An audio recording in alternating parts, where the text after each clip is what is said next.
Hello kids, मेरा नाम है संगीता सिंह और आज हम लोग पढ़ेंगे वंस अपॉन अ टाइम, जिसे कि टॉनी मॉरिसन ने लिखा था। उसके क्वेश्चन आंसर्स को करेंगे और समझेंगे। चलिए पहले क्वेश्चंस की तरफ बढ़ते हैं, देखते हैं। Enumerate the traits of old woman. बूढ़ी औरत के गुणों के बारे में वर्णन करिए। Answer: the old woman was blind. वो बूढ़ी थी बट वेरी वाइज, पर बहुत ही विद्वान थी। At the same time she was very patient. साथ ही साथ वो बहुत धैर्यवान थी।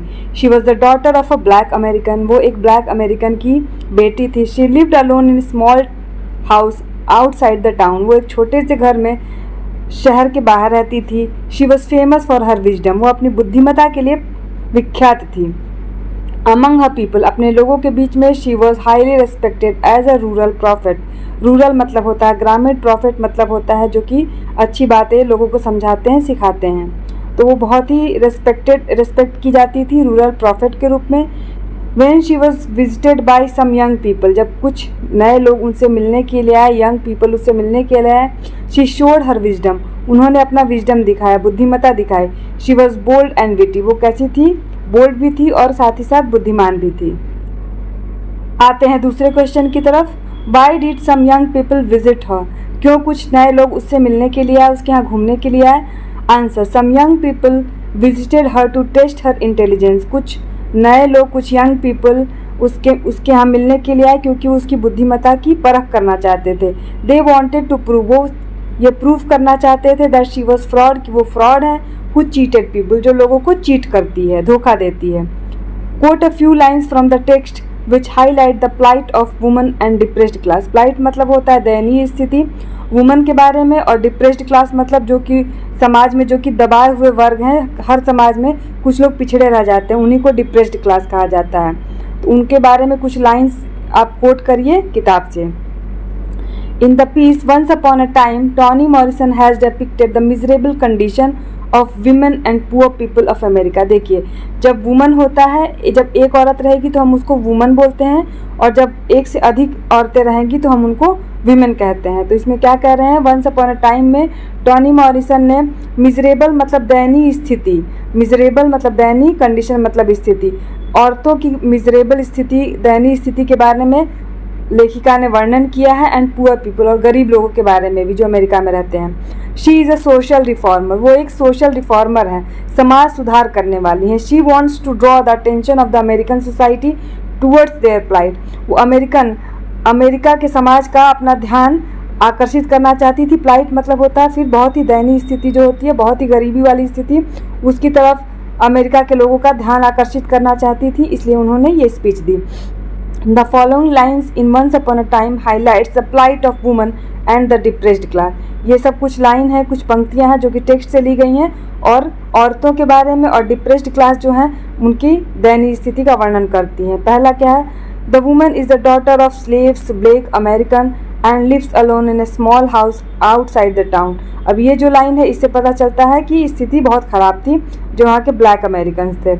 I am old female black and blind, बोल रही है कि मैं एक बूढ़ी औरत हूँ, ब्लैक हूँ और ब्लाइंड हूँ। क्वेश्चन 4 है, who is the father of that old woman. उस बूढ़ी औरत के पिता कौन हैं? The father of the old woman is a black American slave. उस बूढ़ी औरत के पिता एक ब्लैक अमेरिकन स्लेव मतलब दास होता है। तो कैसे थे? ब्लैक अमेरिकन स्लेव हैं, दास है। What does the old woman know about the young people in once upon a time. बूढ़ी औरत उन यंग लोगों के बारे में क्या जानती थी? The old woman can not see her visitors. तो बूढ़ी औरत है वो अपने विजिटर्स को नहीं देख सकती है। बिकॉज शी इज़ ब्लाइंड, क्योंकि वो अंधी है। She does not know their colour, वो उनके रंग को नहीं जानती है। जेंडर नहीं जानती है। एंड होमलैंड, कि वो कहाँ से आए ये नहीं जानती है। She does not know what is in their hands, वो नहीं जानती है कि उनके हाथों में क्या है। और ये लाइन देखिएगा, ये यहाँ पे she only knows that they want to mock her. वो केवल इतना जानती थी कि वो लोग उसका मजाक उड़ाना चाहते हैं। इसको काट देना होगा, ये नहीं लिखना होगा। वो बस इतना जानती थी कि वो उसका मजाक उड़ाना चाहते हैं। नेक्स्ट क्वेश्चन पे आते हैं। What is the old woman's position in the neighbourhood. Neighbourhood मतलब होता है आस पड़ोस। आस पड़ोस में बूढ़ी औरत की पोजीशन, स्थिति कैसी थी? The old woman is the daughter of a black American. वो एक लड़की थी ब्लैक अमेरिकन की। She is highly respected in the neighbourhood, और आस पड़ोस में उसकी बहुत रिस्पेक्ट थी, उसका बहुत आदर था, सम्मान था। She is regarded as a rural prophet. वो एक ग्रामीण प्रॉफिट के रूप में जानी जाती थी अपने लोगों के बीच में। Nobody questions her wisdom and predictions. कोई भी उसके विजडम को, बुद्धिमत्ता को और जो प्रेडिक्शंस जो बताती थी कि फ्यूचर में क्या होगा, उसको कोई भी क्वेश्चन करता था, कोई भी उस पर सवाल उठाता था. Though she was blind she was wise. हालांकि वो अंधी थी लेकिन वो बुद्धिमान थी. Her reputation for wisdom use unique. उसका रेपुटेशन जो था विजडम के लिए, बुद्धिमत्ता के लिए, वो काफ़ी यूनिक था. अगला क्वेश्चन है, how was the old woman? Right in short about the wisdom of old woman. बूढ़ी औरत कैसी थी, उसकी विजडम के बारे में लिखिए. The old woman was blind. बूढ़ी औरत ब्लाइंड थी, अंधी थी, बट बुद्धिमान थी. Her reputation for wisdom is unique. उसका रेपुटेशन कैसा थी, ख्याति कैसी थी उसकी विजडम की, कि बहुत यूनिक है. एंड अनक्वेश्चनेबल, जिस पर सवाल नहीं उठाया जा सकता है, इसको अनक्वेश्चनेबल कहा जाता है. प्रश्न है, do you think the language is crucial to a writer? Give any 3 reasons. क्या आपको लगता है, क्रूशियल मतलब इम्पॉर्टेंट होता है, महत्वपूर्ण होता है, क्या आपको लगता है कि राइटर के लिए लैंग्वेज महत्वपूर्ण है? Give any 3 reasons. Any 3 reasons आप दीजिए, कोई भी 3 कारण दीजिए. Yes, language is crucial to a writer. Language बहुत ही इंपॉर्टेंट है किसी राइटर के लिए. It's plays a dominant role taking any decision by him. एक बहुत ही डोमिनेंट रोल प्ले करता है कोई भी डिसीजन लेने में. The 3 reasons behind its being crucial may be cited by the following facts. इन सब के माध्यम से, इन फैक्ट्स के माध्यम से ये हम तीनों रीजन्स को दिखा सकते हैं कि किस तरह ये बहुत ही इम्पॉर्टेंट है. Language is used as a mode of communication. Language को बातचीत का माध्यम के रूप में इस्तेमाल किया जाता है. The writers thoughts can be communicated through language.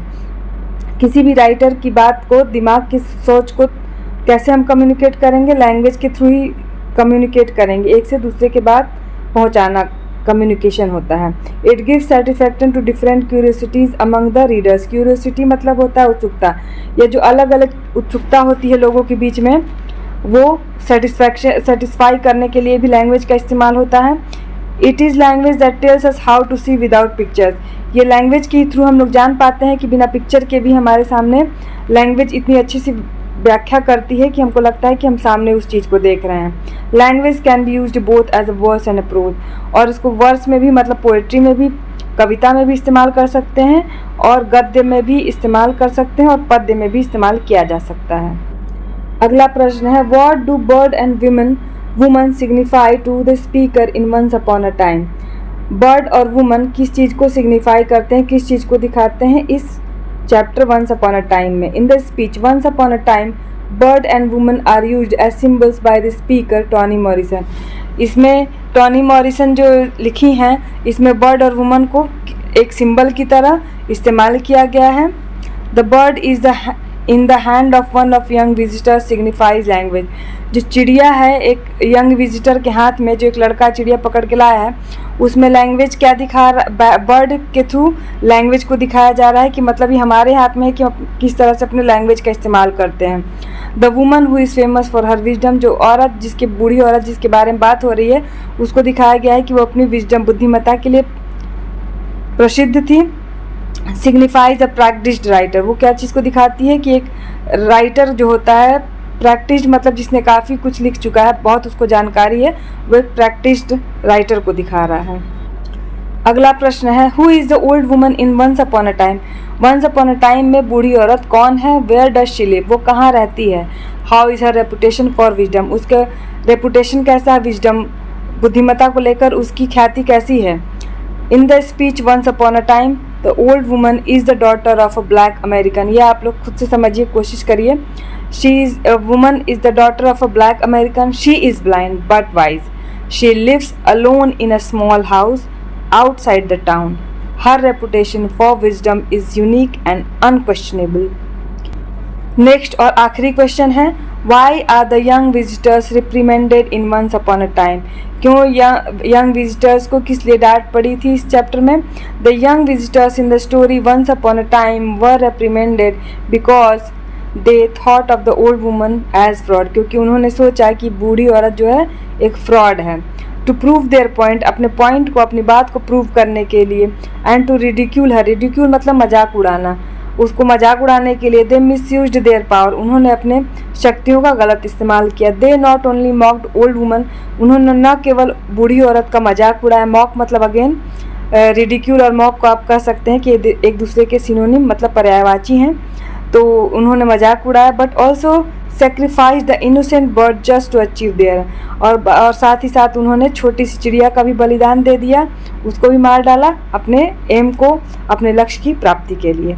कुछ MCQs हैं जो आपके परीक्षा में पूछे जाते हैं, चलिए इनको देख लेते हैं। Once upon a time has been written by Toni Morrison. Toni Morrison received the Nobel prize in the field of literature. In the story once upon a time the woman is the daughter of a slave, slave मतलब दास की बेटी थी। In the story once upon a time the woman was visited by some young people. In the essay Once Upon a Time, the old woman was blind but wise. Toni Morrison is the writer of Once Upon a Time. Toni Morrison received the Nobel Prize in 1993. Once upon a time, there was an old woman, blind, wise, has been taken from Once Upon a Time chapter. In the story Once Upon a Time, the future of language is yours. Question thus, in the story Once Upon a Time, the old woman did not know the motive of the visitors. The young people asked the old woman a question whose answer could only be given by one who could see. The old woman was intelligent enough, but she could not help the young people. Once upon a time is a story. Where did the wise lady live? In a small house. The future of language is yours. Who is the father of old woman? A black American slave.